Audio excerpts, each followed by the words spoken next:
Attention, arrêtez tout. Il y a des moments où le ciel se tait, mais aujourd'hui, il a parlé. Et que celui qui a des oreilles pour entendre, entende. Ce n'est pas une annonce ordinaire, ni un message à oublier après quelques minutes. C'est un appel, une secousse, une urgence. Car quelque chose, ou plutôt quelqu'un, est en train de toucher les cœurs, et il le fait à travers le successeur de Pierre, le pape Léon XIV. Choisi en des temps de chaos, il est monté sur le trône pontifical alors que le monde vacille entre les guerres, les mensonges et l'apostasie. Mais aujourd'hui, il a prononcé des mots qui ne laissent aucun doute. Des mots que vous ne pouvez pas ignorer, car il a parlé précisément du troisième secret de Fatima. Pourquoi maintenant, en cette année 2025, rouvre-t-il une blessure que l'Église semblait avoir scellée il y a 25 ans? Que se cache-t-il vraiment derrière ce secret?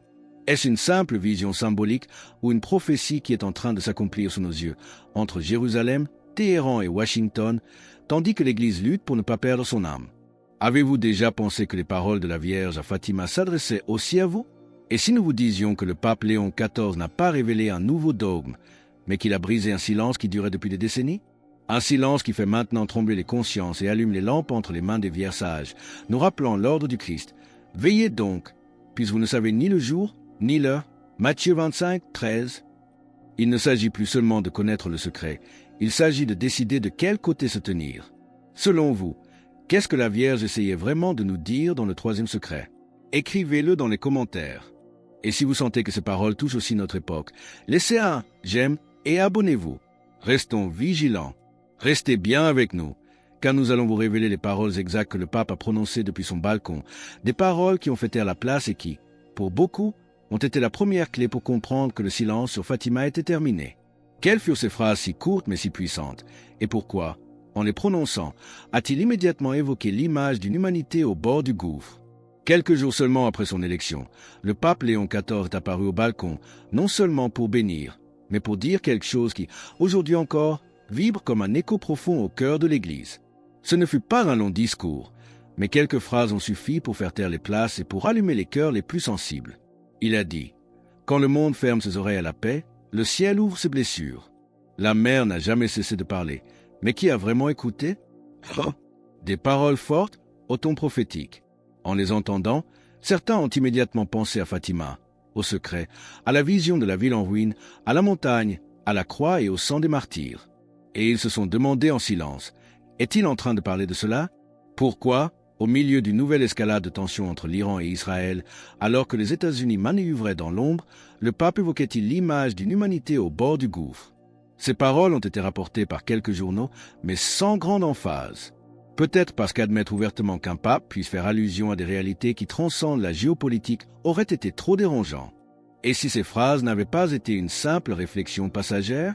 Et si elles étaient une clé, offerte au moment fixé pour ceux qui ont encore des yeux pour voir? Des observateurs du Vatican ont remarqué que, dans l'homélie qui a suivi, Léon XIV a cité la Vierge Marie non pas comme une simple figure de dévotion, mais comme celle qui retient la justice par ses larmes. Une définition inhabituelle, dure, presque apocalyptique. Et ainsi, le doute est devenu une question. Le Saint-Père est-il en train de laisser entrevoir, de manière discrète et spirituelle, des aspects d'un message que le ciel a réservé pour notre temps? Son élection, si inattendue, pourrait-elle faire partie d'un plan plus vaste, préparé pour une heure précise de l'histoire? Ou sommes-nous simplement, pour la première fois, en train de vraiment commencer à écouter?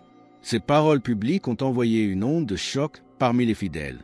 Mais quelle a été la réaction à l'intérieur même du Vatican, dans les couloirs réservés de la Curie, qu'ont vraiment pensé les cardinaux qui sont restés silencieux? Et quelles paroles encore plus directes et terrifiantes le pape aurait-il murmuré en privé, liant le secret directement au choix que nous faisons chaque jour? Il n'a pas fallu longtemps pour que ces paroles soient analysées dans les couloirs les plus secrets de la Curie. Il y avait des cardinaux qui se taisaient, d'autres qui baissaient le regard. Personne ne voulait le dire ouvertement, mais beaucoup avaient compris que le nouveau pontife touchait une corde que, depuis longtemps, personne n'osait effleurer. Dans une homélie prononcée presque en sourdine, Léon XIV aurait parlé de la Vierge Marie comme de la sentinelle de la dernière frontière. Et il aurait ajouté une phrase qui, pour ceux qui connaissent l'histoire de Fatima, a résonné comme un écho mystérieux. Le secret n'est pas dans le texte, il est dans la réponse que chacun de nous choisit de donner. Une phrase similaire a été attribuée dans le passé, de manière non officielle, à un prétendu journal intime de Sœur Lucie. Le Vatican ne l'a jamais confirmé, mais la question demeure. À la même époque, des récits troublants ont commencé à circuler. Certains fidèles ont affirmé que, lors d'une bénédiction, le pape aurait soudainement interrompu sa prière, restant silencieux devant l'autel pendant de longues secondes, les yeux remplis de larmes. D'autres soutiennent l'avoir entendu murmurer « Il n'est plus temps de dormir, l'épée est déjà levée ». Coïncidence? Suggestion collective? Ou les signes d'un appel? L'apôtre Paul écrivait aux Romains « C'est l'heure de vous réveiller enfin du sommeil, car maintenant le salut est plus près de nous que lorsque nous avons cru. » Romains 13h11. Pendant ce temps, les nouvelles de Gaza et de Téhéran se multipliaient. Attaques, bombardements, diplomatie rompue. Et Rome semblait redevenir le centre spirituel d'un monde qui ne trouve pas la paix. Ce qui est frappant, ce n'est pas seulement le contenu des paroles, c'est le moment où elles sont prononcées. C'est le contexte. C'est ce sentiment que rien n'est laissé au hasard, comme si donc quelqu'un permettait que l'on rouvre un chapitre jamais vraiment conclu. Et nous nous demandons, avec respect et crainte, la phase finale de la révélation a-t-elle vraiment commencé? Ou commençons-nous seulement à lire entre les lignes ce que le ciel essaie de nous murmurer depuis des décennies?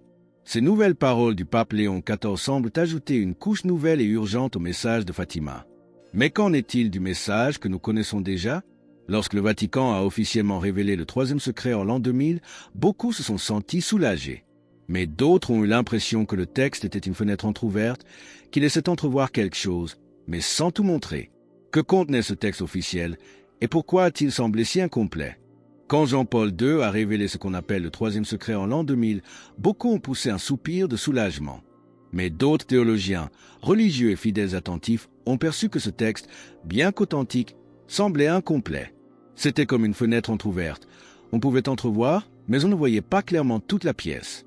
Aujourd'hui, avec l'arrivée du pape Léon XIV, quelque chose bouge, quelque chose semble se compléter, ou du moins prendre une nouvelle forme. Un théologien du Vatican, sous couvert d'anonymat, aurait confié à un journaliste « On nous a dit de ne pas parler, mais le pape prononce des mots qui semblent se rapprocher de ce que l'on percevait depuis longtemps dans les profondeurs. » La menace n'était pas seulement le communisme, elle était spirituelle. C'était le cœur de l'homme. Pendant ce temps, au Moyen-Orient, la tension monte. Et au milieu de ce chaos, un petit détail passe presque inaperçu. Dans le sud de l'Italie, une statue de la Vierge aurait été vue en train de pleurer des larmes de sang pendant 3 nuits consécutives.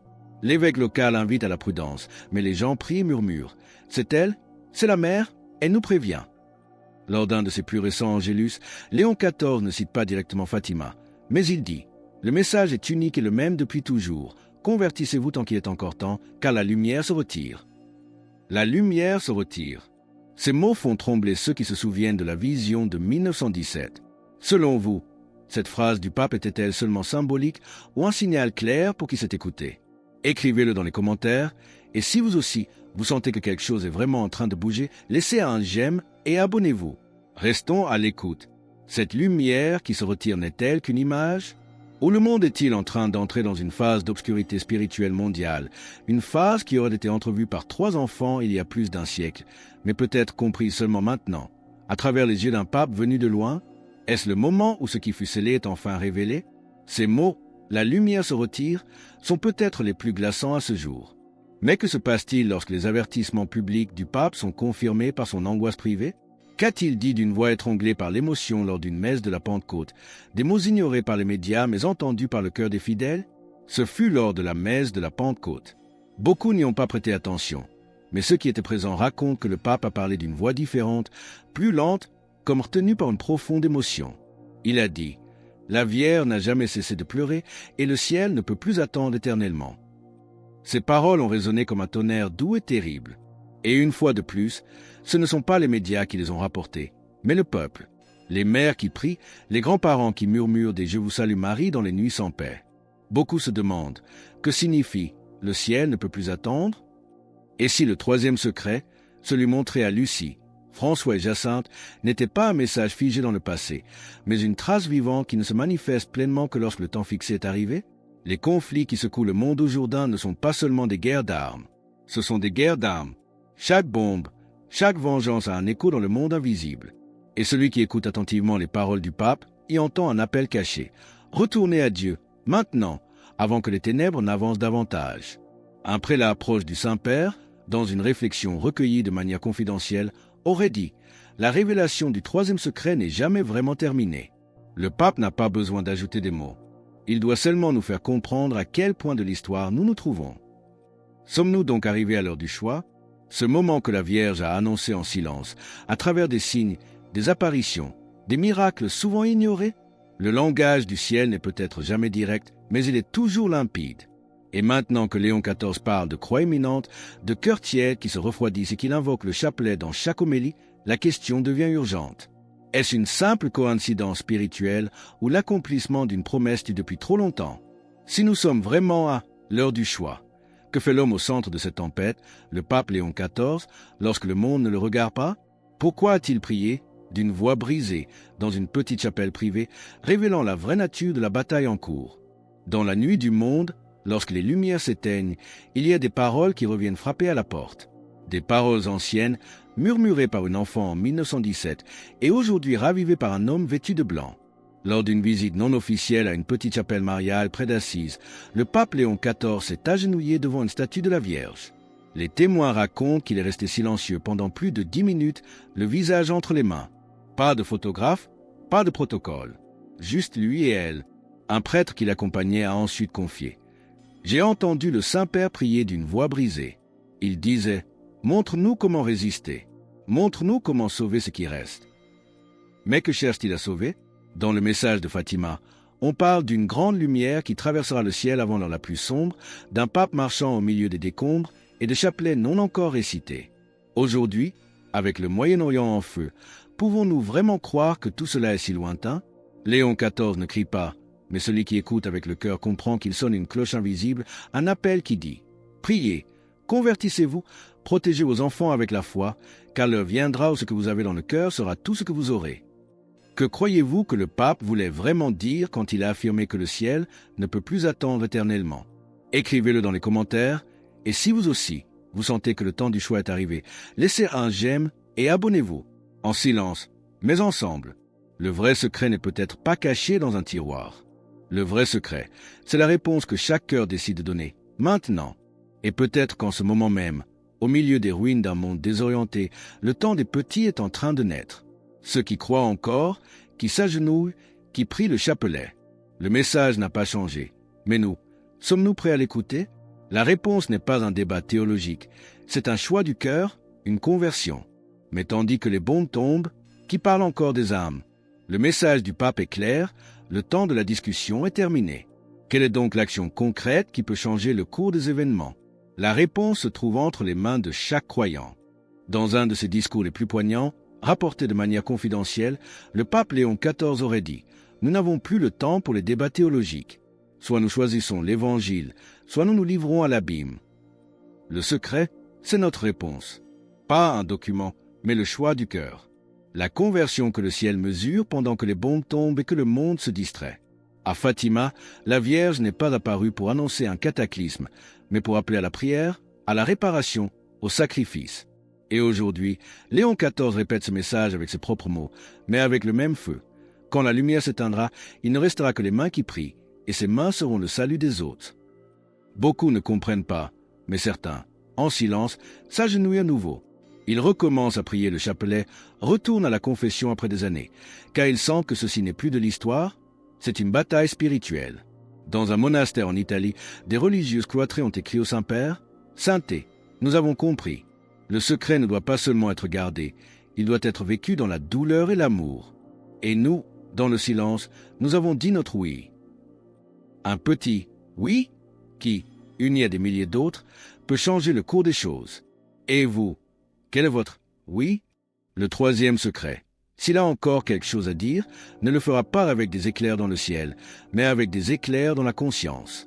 C'est pourquoi le pape Léon XIV n'a pas besoin de nouveaux documents. Il suffit de l'écouter.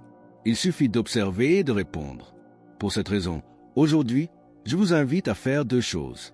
La première, écrivez dans les commentaires « Amen » si vous sentez que cette histoire a touché quelque chose en vous. Ce n'est pas seulement un geste, c'est une prière partagée, une étincelle qui peut allumer d'autres âmes. Et si vous le souhaitez, écrivez le nom de votre ville, afin que nous puissions vous mentionner dans nos prières, une bénédiction de cœur à cœur. La deuxième chose, ne laissez pas cette vidéo n'être qu'un simple récit. Faites-en une action. Prenez votre chapelet en main. Faites-le aujourd'hui avec le cœur.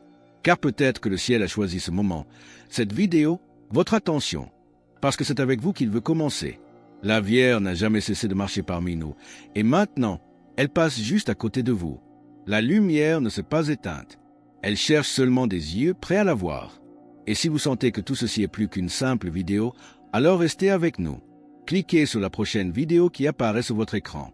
C'est une autre étape de ce chemin, et elle pourrait être révélatrice pour votre vie. Que la paix soit avec vous, que la foi vous soutienne et que Marie vous enveloppe de son manteau, aujourd'hui et toujours. Amen.